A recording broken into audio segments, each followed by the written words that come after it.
ప్రతి సమస్యకు పరిష్కారం పక్కనే ఉంటుంది. దానిని కనిపెట్టడానికి ప్రయత్నం మొదలు పెడితే ఎంత సమస్య అయినా చిన్నగానే కనిపిస్తుంది.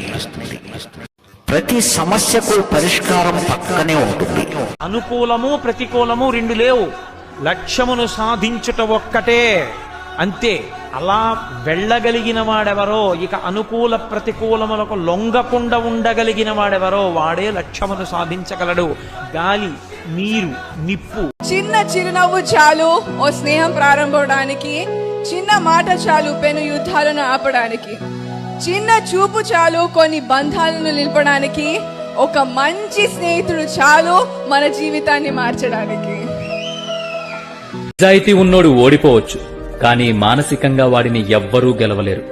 స్వచ్ఛమైన ప్రేమని అర్థం చేసుకోకపోవచ్చు, కానీ దాని పవిత్రతకు ఎవ్వరూ సాటి రాలేరు. ధైర్యవంతుడు ఒక్కోసారి వెనకడుగు వేయొచ్చు, అయితే వాడు వేసే ముందడుగును ఎవ్వరూ దేనినైనా పొందడం గెలుపు కాదు,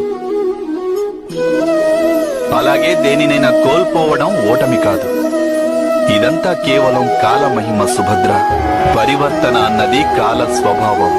మనిషి ఏదైనా కోల్పోయినప్పటికీ ఆ దేవుడు దానం చేసే గుణం ఉన్నవాడికి డబ్బు ఇవ్వడు, డబ్బు ఉండేవాడికి దానం చేసే గుణాన్ని ఇవ్వడు. అందరినీ బాధ పెట్టేవాడికి ఆనందాన్ని ఇస్తాడు, అందరినీ నవ్విస్తూ ఉండేవాడికి బాధల్ని ఇస్తాడు, ప్రేమను నటించేవాడికి ప్రేమనిస్తాడు. నిజంగా కొంతమంది మనతోటే ఉంటారు, మన పక్కనే ఉంటారు. సూర్యునికి వీళ్ళు ఎంత మంచోళ్ళు రా అన్నట్టు కనిపిస్తారు, కానీ ఎవరి మనసులో ఏముందో తెలియదు.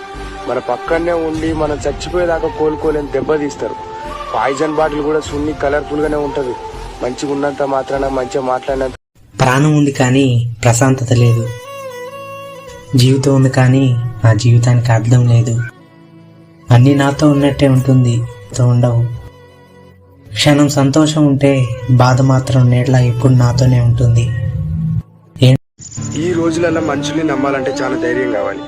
అందరూ మనోళ్ళే అనుకున్నాం అనుకో, ఒక రోజు మన దగ్గర ఏమీ ఉండదు, మనతోటి ఎవ్వరూ రారు. మన దగ్గర పెద్ద తప్పు ఏంటంటే అందరూ మనోళ్ళు అనుకోవడం, వాళ్ళు అనుకోకపోవడం. ఈ సృష్టిలో ఒంటరివాడంటూ ఎవ్వరూ ఉండరు. చూసేటప్పుడు ఆకాశం, అడుగు వేసేటప్పుడు నేల, గొంతు తడిపేటప్పుడు నీరు, శ్వాస పీల్చేటప్పుడు గాలి, చివరికి చితి మీద పడుకున్నప్పుడు నిప్పు. నువ్వు సరిగ్గా గమనిస్తే అందరూ కాదని కింద పడేస్తే చనిపోయిన శరీరాన్ని నేనున్నాను నీకని హక్కును చేర్చుకునేటువంటి మహానుభావుడు ఆ పరమేశ్వరుడు శివుడు. ఎప్పుడు వద్దొద్దు అయిపోయాడు తీసి పడేయండి కింద అంటాం. మనం మన ఇంట్లో వాళ్ళనే మనం అంటాం.